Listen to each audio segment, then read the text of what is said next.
Even no children are playing. Even no children are playing a very active role in buying decisions. So when we look into the family life cycle, we have a bachelorhood first stage. So there are 5 stages. Number 1 is stage 1. We call it as bachelorhood. That is young single adult living apart from parents. Okay. And stage 2 would be honeymooners. We call them as a young married couple. And then we have stage 3, parenthood, that is married couple with at least one child living at home. And then we have stage 4, post parenthood, old married couple with or without children living at home. And the last stage is dissolution. We can say that only one surviving spouse would be living in that family. So this is how a family life cycle is there. So therefore, no, marketers and consumer researchers, they have to focus attention at each stage of the family life cycle. Okay. Because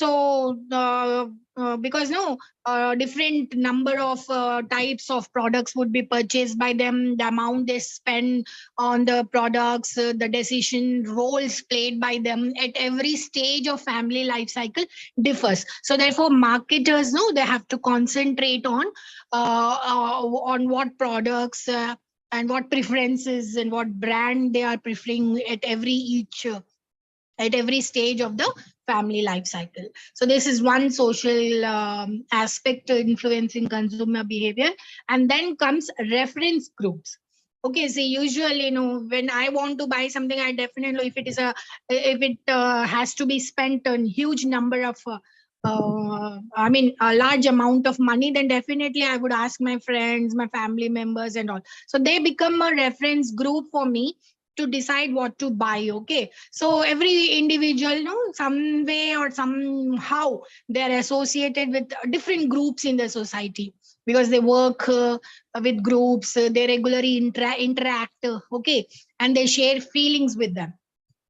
So these groups, they influence the behavior of its members to a certain extent. Okay, persons reference groups are all that groups that have direct, sometimes that is face to face, or sometimes indirect influence on their attitudes and behaviors.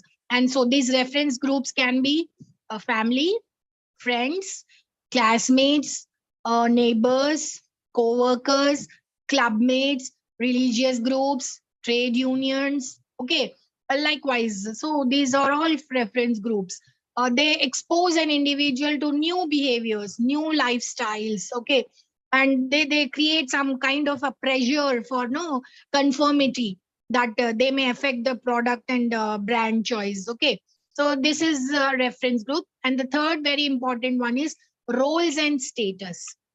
So this is another factor under social influence, how they are influencing uh, buying behavior of a consumer. See, every person, he participates with different groups, especially family, club, or organization, or an entertaining group of friends, like that. Okay, then the person's position in the groups can be we can define in terms of what the role or what the status they are playing in that particular group. Okay, then if he's playing a role, or no, he's performing as a manager or head of the family, or a club president or a minister of a state government, no, definitely that role will affect, because it carries some status along with it. Then always know such people, they try to choose a product which reflects their role and status.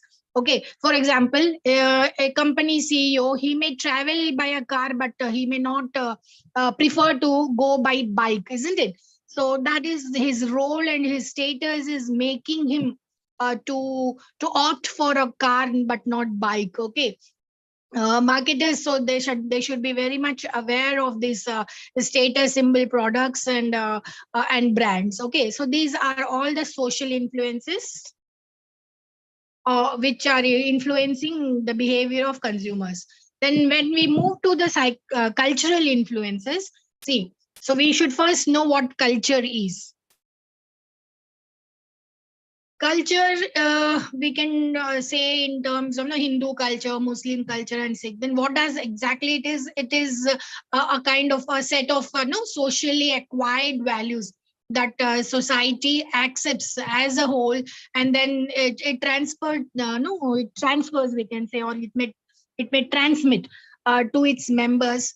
Sometimes by languages, sometimes by symbols. Okay, so in other words, it's just a socially acquired values. Okay, in simple terms. So every society, every country, every region, or even every family, they have their own cultural setup. Say usually, the new daughter-in-law, she comes from a different culture and she has to adjust when she got married to the culture of the husband, isn't it? So because every family also has its own culture. But thing is, culture can be learned. Okay, it can be learned through interaction with other members of the culture. It can be transferred from generation to generation with the new influences. Okay, adding to the culture from time to time. Especially, this culture, it influences, the food habits, the dressing habits, the social activities, festivals, marriages, and almost every aspect of the living styles of the consumers. Okay, so we have to understand. No, for example, within Indian culture also you find many variations from North India to South India and from East to West. No, you find subcultures like Punjabi's cultures, the Bengalis culture, the Telanganites, the Tamilians, right? Gujaratis. Likewise, no, we find different kinds of subcultures. So what marketers have to do is they have to understand these variations, and accordingly, they have to design suitable marketing programs. Okay, so that they can serve the specific needs of those subcultural groups as well. Okay, so likewise, this we can say that social class again is divided into upper class, middle class, lower class. Like these three kinds which are differing in buying the behavior of, because upper class they may prefer high end prestige goods. Okay, whereas middle class consumers they may purchase items which are generally in their budget.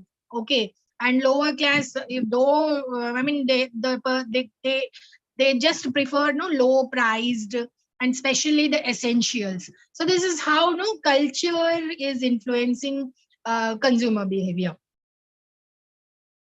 So till now, if you have any doubts, you can ask.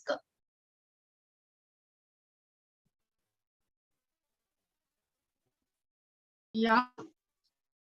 Shall we move to the psychological influences? Yes. See, next factor which is influencing is psychological factors. Now, what exactly is no psychological factors? So it is nothing but the psychology of an individual which drives his actions or behaviors in a particular way. We call it as psychology. Okay, it's related to mind, sometimes soul, and all.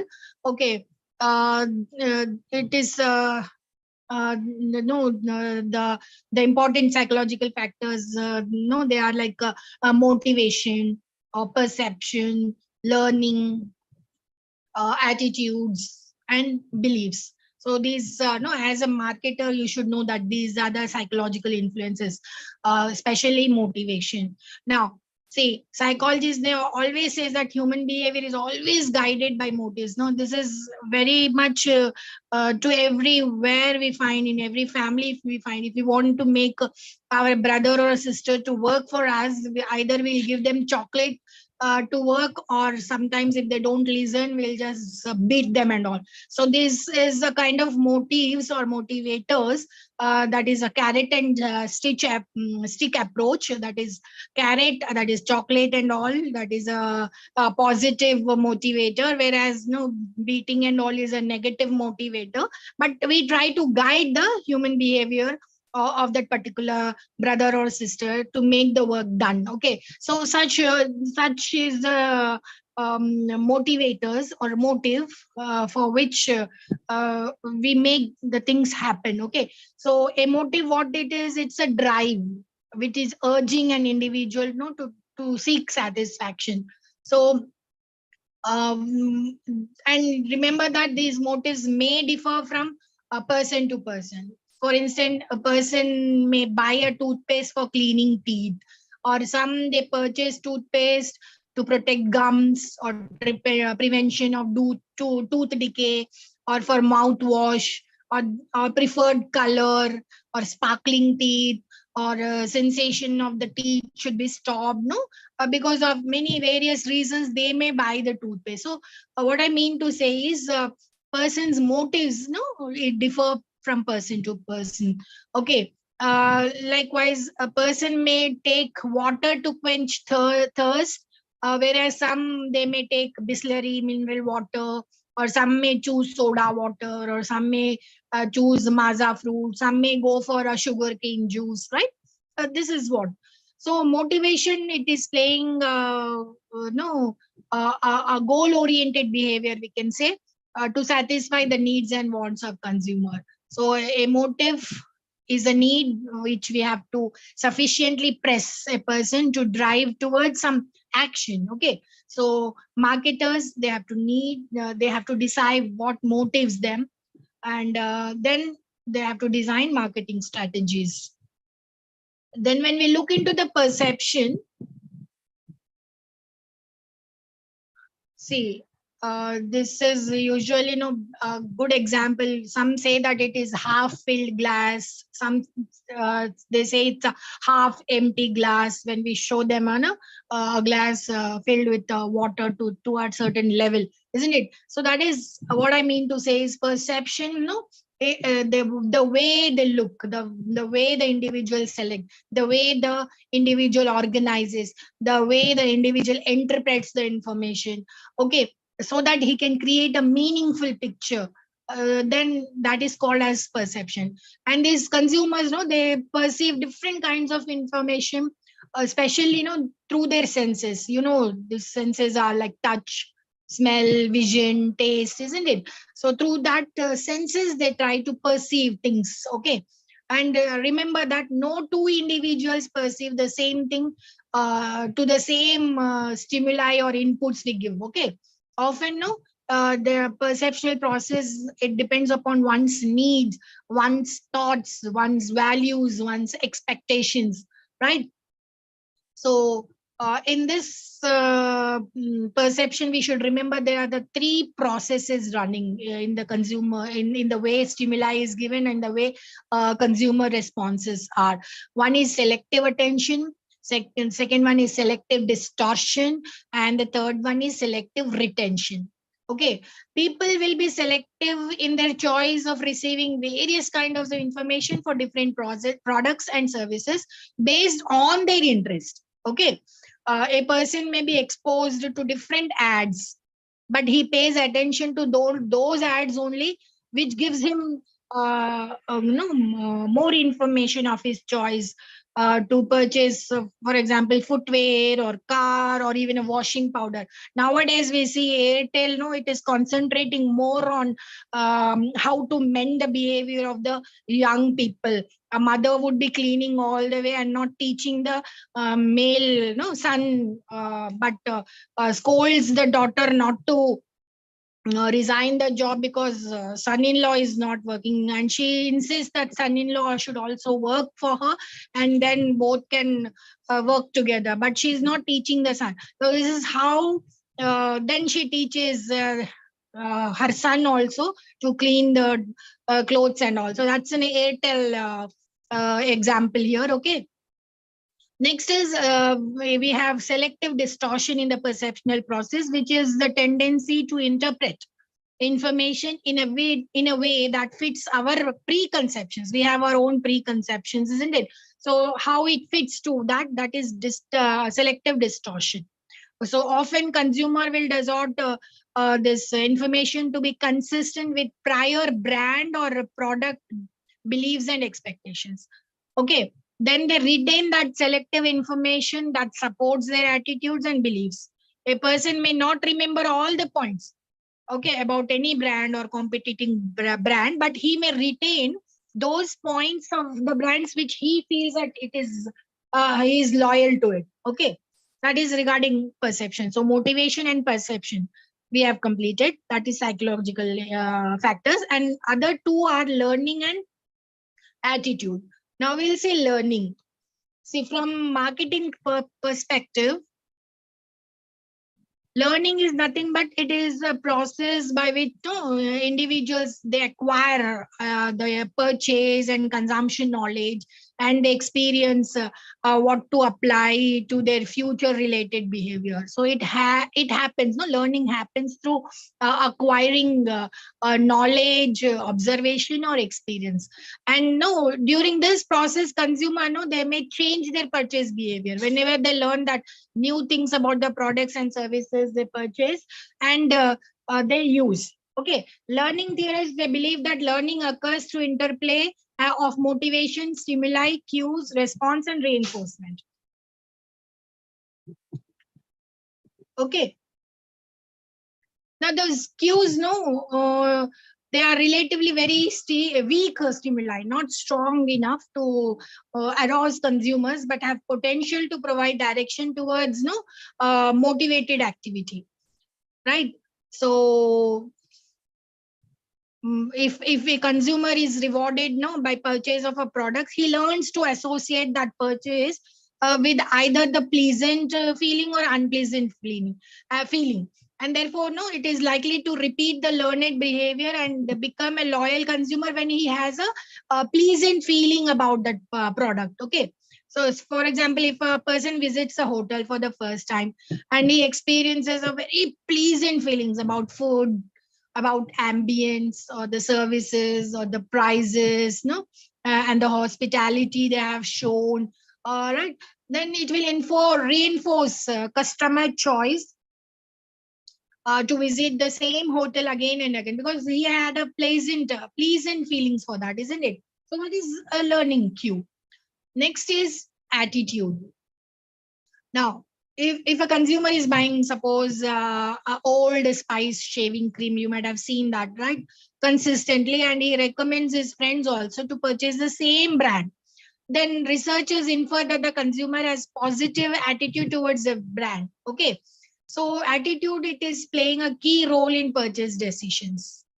Once no attitudes are formed, they continue to influence. They continue to influence consistently with the purchase of product every time. So attitudes, they are consistent. They are also a possibility of being or we can say being changed. Okay, so therefore no, what marketers have to do, they have to adopt different strategies to change the attitudes of customers, especially in favor of their products or of their brands. Okay, how?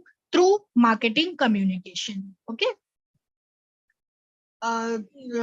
see that we can understand from the attitudes of consumers, how it has changed in the past few years, from cooked food to fast foods, and they are purchasing from retail shops, to online buying.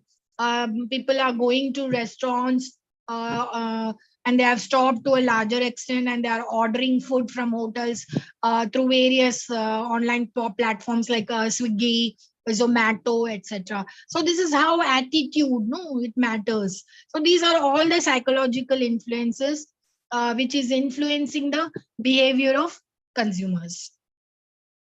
Now, where do we have to apply the knowledge of consumer behavior, right? As a marketer, application of consumer knowledge is very much essential because it helps in designing many marketing strategies and decisions. Okay, we'll begin with analyzing market opportunity first. Okay, and then second, selecting the target market.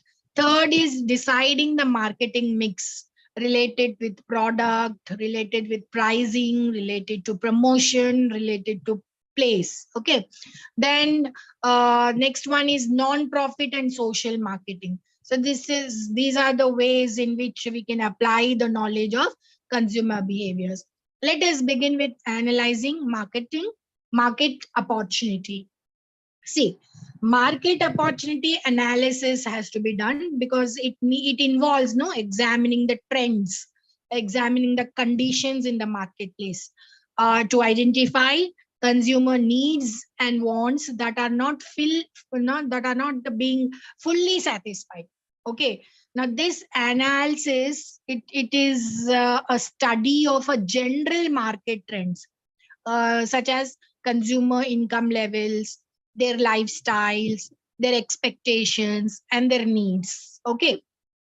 Say in today's urban areas, most of the homemakers, we call them, or housewives rather, are are working women, and as such they look for convenience and comfort, isn't it, in their day-to-day activities or household activities. They don't want to make much effort in doing household chores. So this need gives a opportunity for pressure cookers, microwave ovens, washing machines, mixers, vacuum cleaners, dishwashers.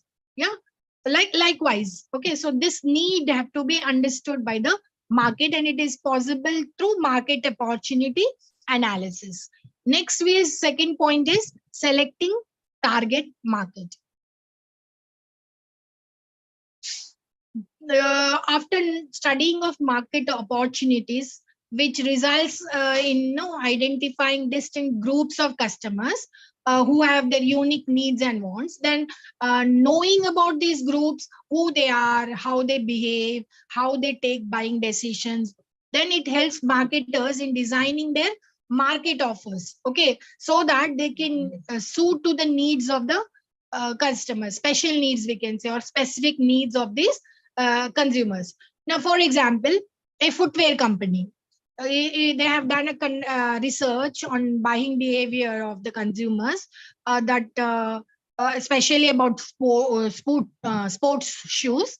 So based on their study, they have grouped consumers into three segments.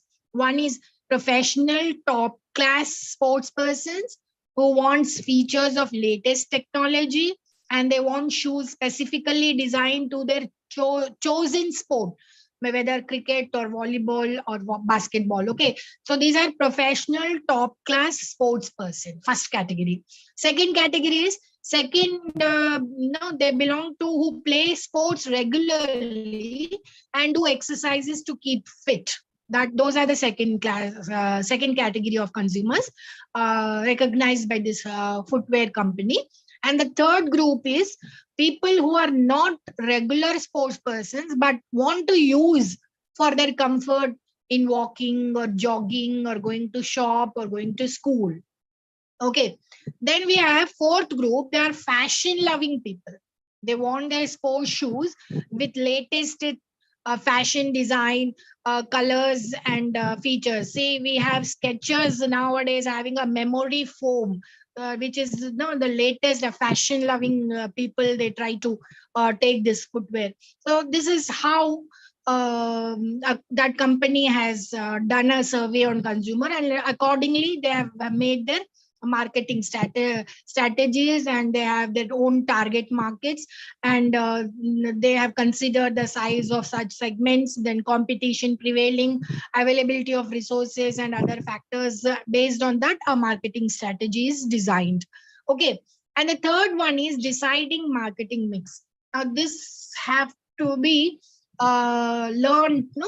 Knowledge of this is very important. Marketing mix, especially related to product, price, place, and promotion. Okay, we call them as 4 P's. We'll begin with product. Okay, see, nature of physical product and service, they play a very important role in product related decisions. Now, that is, for example, Asian Paints. They have conducted a survey on rural consumers to know about their painting needs, their preferences, and behavior. Okay. Then they found that they have a custom of repainting their houses at least once in a year, particularly during Dasera. I found them. Okay, during especially festivals or during marriages. So once in a year, they want their walls to be get painted. Okay, since enamel-based paints were not affordable to them, they use lime par-based paint, which is very cheap and affordable for them. So realizing this, what the Asian Paint Company have done is they have introduced Utsav brand oil-based distemper, which costs almost half the price of enamel paints, and they are affordable to rural consumers. Okay, the brand name Utsav was given to indicate festivals which are normal occasions for painting the houses. So the paint was made available in vibrant colors, okay, according to the preferences of rural consumers.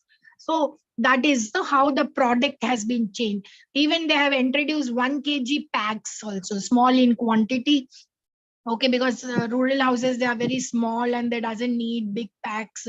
They won't spend on big packs and keep it safe in their house. Okay, so for that reason, this paints, they have introduced 1 kg packs also. So that likewise, even supply of shampoos in small sachets in one example. Nestle, they have introduced Maggi noodles in masala and capsicum flavors. So and they have introduced garlic sambar, atta maggi, soupy noodles, and other flavors. So that is the marketers should be focusing on the product as well. Okay. Next important marketing mix is pricing. Okay, so now price is the major determinant of revenues and profits to the company. Okay, while it constitutes expenditure to the customers. So major price decisions, you have to ask this question to yourself as a marketer: how to set the price of the product, at what levels prices have to be set, how to adopt prices to suit different situations, how and when price changes should be made, how to respond to the price changes made by the competitors, how and when discounts should be offered. So when you try to answer these questions, a deep understanding of consumer behavior comes to your brain. Okay, then you can know how the sensitivity of consumers are, whether they are liking low priced products or high priced products. Okay, so while you're offering any discounts, you have to see the response of the customers and you have to assess it. Then you have to decide the issues such as rate of discount to be offered, timing, occasion, and duration of the discount period. Okay, so likewise, you try to focus more on pricing as well. Then we'll move to the next marketing mix, which is promotion, the third P of marketing mix. Okay, promotion.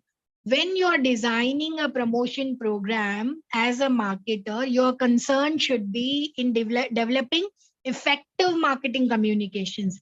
And you have to execute them through media, which is accessible to the targeted customers. Okay, some of the important promotion techniques are advertising, sales promotion, personal selling, public relations, direct marketing, events, and experiences. Okay, now when we look into Godrej company's furniture division, they have realized that most consumers, they suffer health hazards of wrong posture while sitting in office for long hours.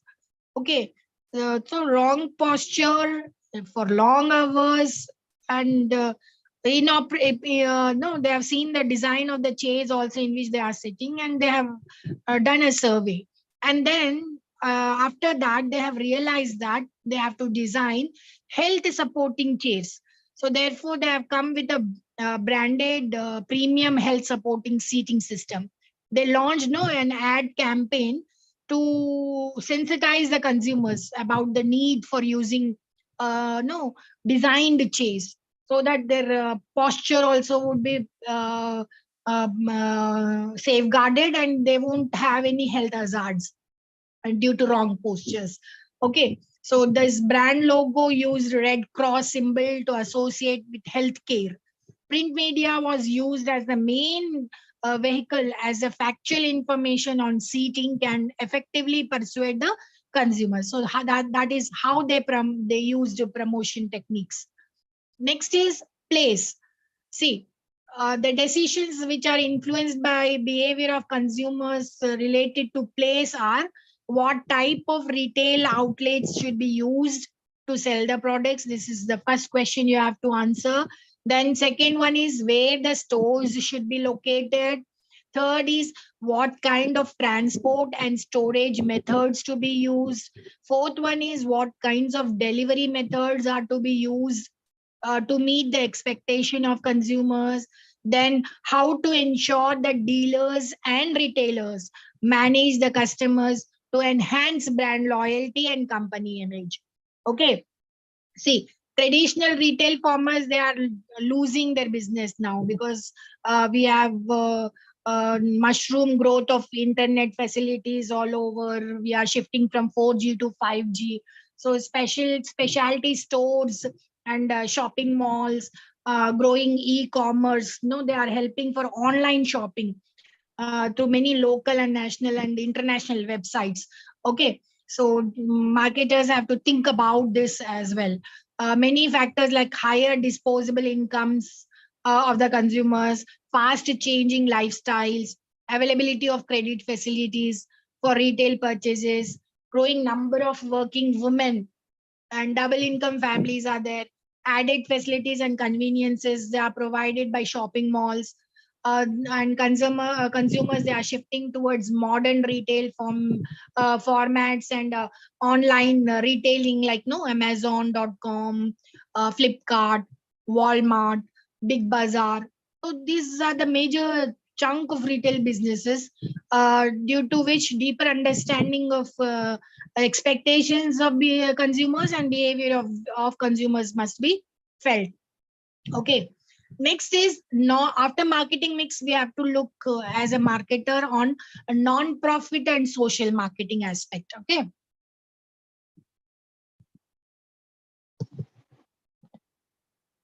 see, NGOs, religious organizations, philanthropic organizations, clubs, etc. They provide useful social services such as law enforcement, education services, religious services, services to old age and mentally retarded people, health services to poor, prevention of AIDS, family planning services, no, etc. So these are all non-profit organizations and all. So while providing these services, they should understand the needs and expectations and the socio-economic conditions of beneficiary consumers. Okay, see, family planning campaign stands as one of the successful social marketing initiatives by Government of India.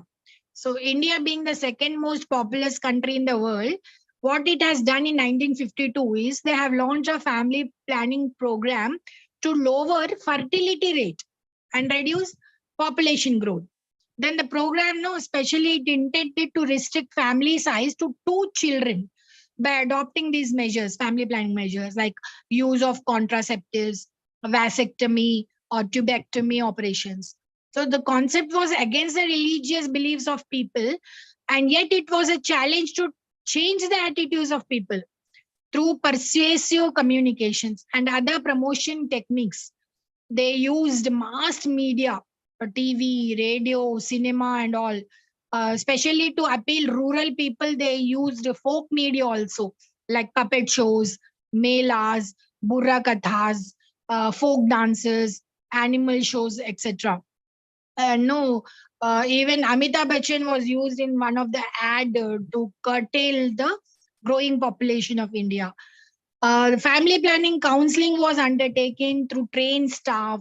Incentives were offered to people who undergo this family planning operations. So, such consistent attempts through understanding consumer behavior will definitely give some positive results. So, these are how the knowledge of consumer behavior and its application is. Okay. Yeah, if you have any questions, you can ask, or else we'll move to a brief profile of consumers, especially in India.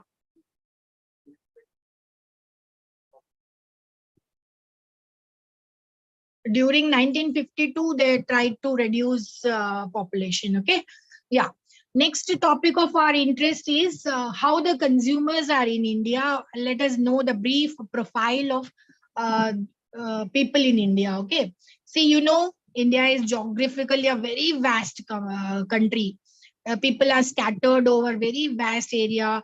We find diversity and heterogeneity, which we, in terms of religion, climate, language, literacy level, customs and traditions, festivals, lifestyles, calendars, economic status, etc. Isn't it?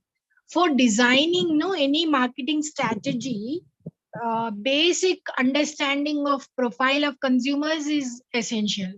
Okay, so therefore we have taken here demographics,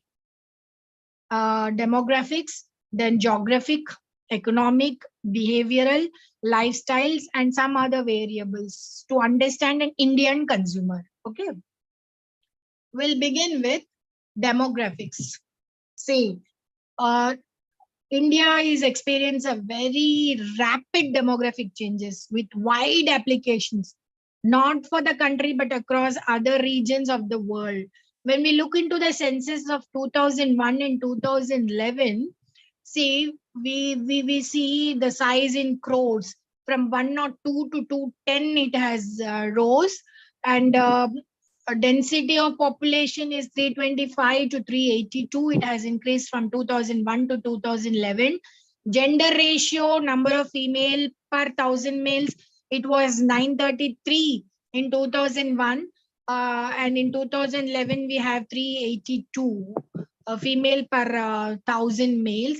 Life expectancy at birth, it was only 62 years in 2001, but rose to 63 years.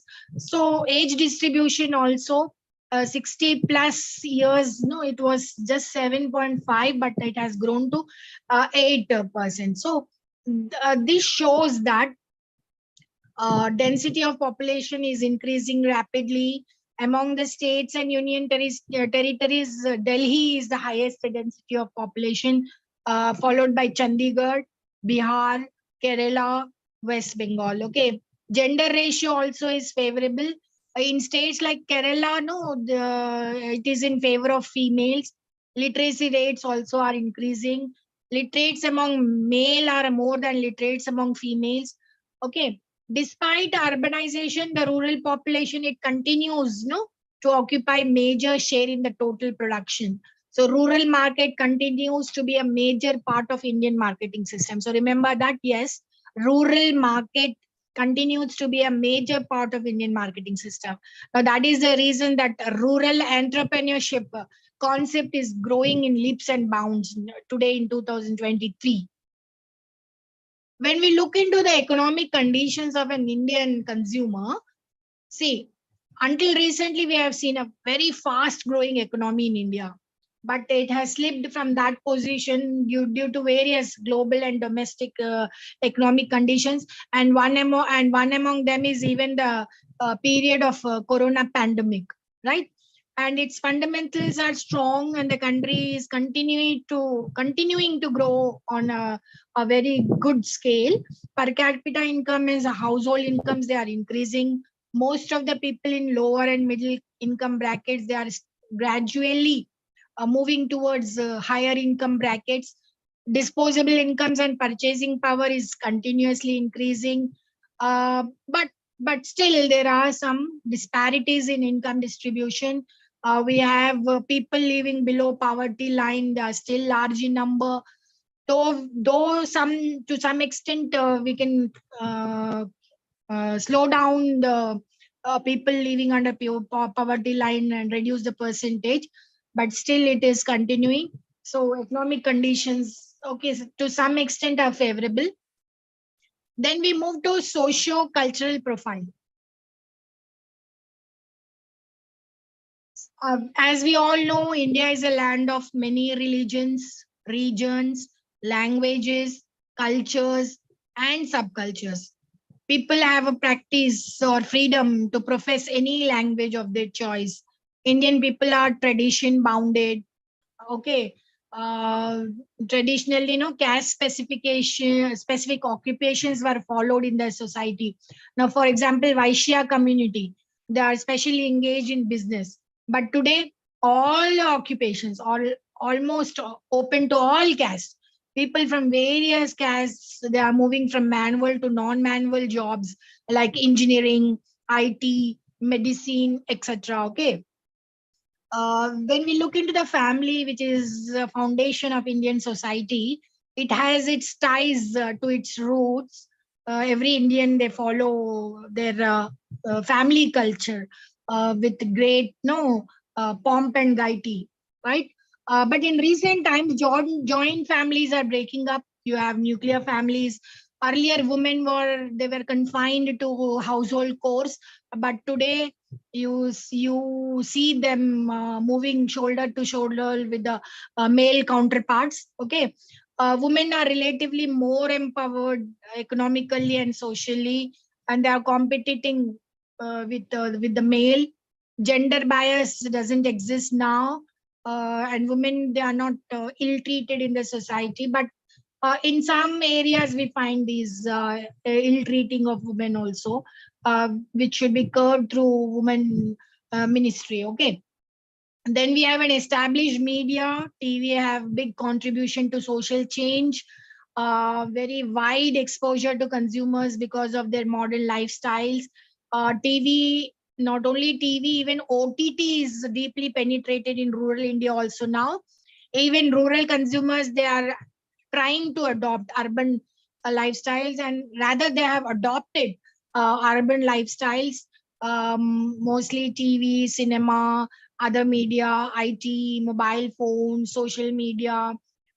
They are playing a vital role in the changes of their living styles. Okay. See, when we look into the mobile market in the world, India is the second largest. So that means mobile phones are penetrated in every part of India, whether it is urban market or rural market. Okay. And no, India is a big market for social media, especially Facebook, Twitter, Instagram, YouTube. When you ask any person, any college going student, even in rural areas, they have their accounts in Facebook, Twitter, Instagram. Okay. So this is how media is penetrating in rural areas. Then when we look into classification of Indian consumers, they can be classified by different agencies on different criteria. It may be, the criteria may be ownership of consumer durables, or their education level, age mix, cultural attributes, style of consumption, right? Um, some of these are the criteria for dividing Indian consumers. Okay. See, more recently, we have seen the study done by McKinsey. They classified Indian consumers, especially on the basis of income. They have categorized into 5 types. One is global Indians. Second one is strivers Indians, seekers Indians, aspirers Indians, and deprivers Indians. Okay. Now, when we see global Indians, that is when they are earning more, when their profit is more than 10 lakhs, 10 lakhs plus, we call them as global Indians. These are the creamy layer of the society, and they include senior corporate executives, large businessmen, politicians, big farmers, top professionals, and upwardly, mobile middle class executives. Okay, these are the people who live mostly in metros like Mumbai, Delhi, Chennai, Bengaluru, etc. Okay. And they have high propensity to consume, and they believe themselves like a king. Okay. They buy super brand luxury cars, diamonds, designer wear, jewelry, customized modern art, and expensive accessories to match to their high status. So we call them as global Indians. Then comes the strivers. These are the people between 5 lakhs to 10 lakhs income group. We regard them as upper middle class people, and they include traders, established professionals, senior government officers, medium scale industries, and big farmers. Okay. Now they are the big consumers, no, especially of personal care products, fast foods, premium cars. No, they spend most of their time on no leisure and tourism and all. They're moving from functional living of lifestyle. They become patrons of online retail, and they make payments in digital mode. Okay. Then we have seekers, those between 2 lakhs to 5 lakhs. They vary in terms of employment, in terms of attitudes, in terms of age, and in terms of other factors. They are especially, newly joined employees, like white collar employees, middle level government employees. Okay, we call them seekers. Then aspirers, these are the people, from 90,000 to 2 lakhs. They include small traders, small farmers, low skilled industrial workers, and they spend most of their income on necessities and struggle to live comfortably. This class of consumers, no, we call they corresponds to a lower income class. Okay, they are generally, price conscious. They purchase products which of low cost, and they think about the functionality or functional utility of those products. Then only they'll buy. And the last category is deprived Indian consumers. We call them as people earning less than 90,000.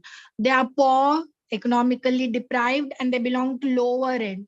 And these are the people who are below the BPL level, that is below poverty line. Okay.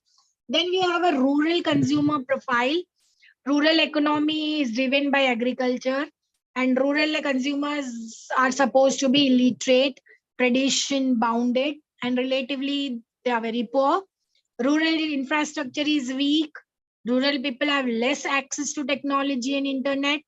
Rural consumers, they mainly gain their income through agriculture and aligned activities.